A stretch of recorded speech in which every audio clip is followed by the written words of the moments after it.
all good things must come to an end.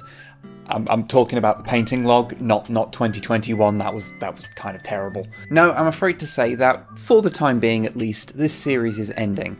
But that doesn't mean that I don't have a few models to show you and some words to say. So, one last time, let's have a look at the models. First up, we have the remaining 4 Ultramarines from the squad I painted up for the Batrep. Not much to say about the first 2 that I didn't say in the last episode, they're just more of the same little blue dudes in 2nd edition inspired colours, but the last 2 are a smidge different. This one, because his backpack is magnetised so it can be swapped out for one without a banner, meaning I can easily swap between him being the veteran in a combat squad and just a regular bloke in a standard squad. This did mean I had to paint 2 separate backpacks for him, and since backpacks are one of the things I least like painting on Marines, it was a bit of a pain, but hey, options are always good. The last one is notable since his head originally came from the Space Marine Hero Blind Box Marine I painted up as a space shark years ago at a contest for my local GW, so it's nice to finally use that piece up.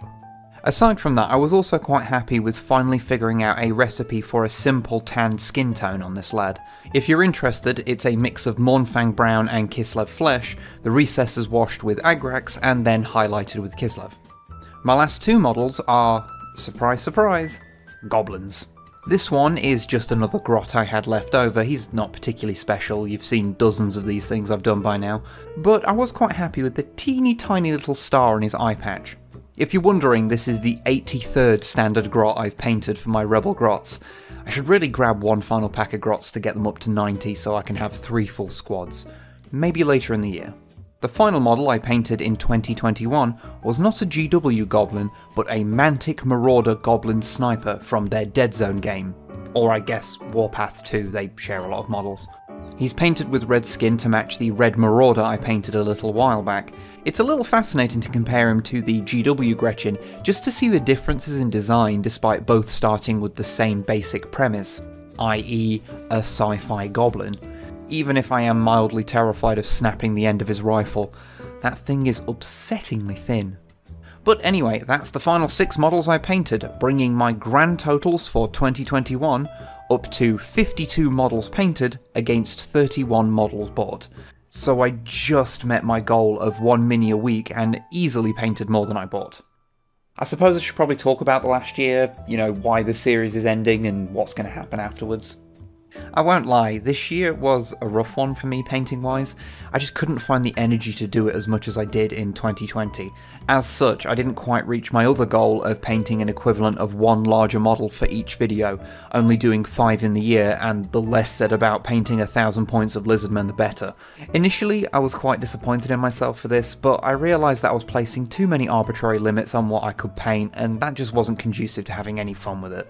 And ultimately, I should really focus on what I did manage rather than what I didn't. I painted not only the smallest minis I've ever painted, but also the largest, which was just one of a handful of Grot Rebellion conversions I'm genuinely proud of. I even managed to paint some more Rogue Trader Lamenters, which are some of my favourite models I've ever painted since they're just vibrant and a little goofy in ways that are uniquely 40k. So yeah, although I might not have put as much time into it as I would have liked, I am happy with what I managed to do.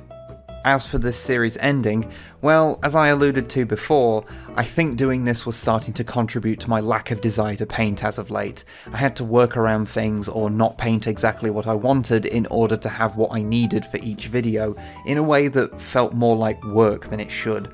I did, after all, start doing this series in 2019 just so I'd paint more, and it did that, but now that it's actively doing the opposite, it feels like it's time to stop before that feeling gets any worse. And who knows, maybe I'll bring it back at a later date. But let's be positive and talk about the future, whilst we have a look at the models that you lovely folks at home have been painting in the last few months. And by the way, I just want to thank everybody who submitted models over the last year. There was so much good stuff, I am just really sorry that I could only feature a tiny fraction of it.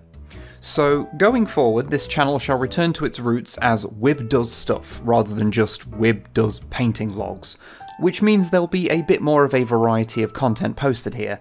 Some of it will continue to be of the Warhammery model painty persuasion, but I'll also be doing other stuff, like there's a Transformers toy review that'll be going up later this month that you can already watch on the Sniping with Patreon if you really want.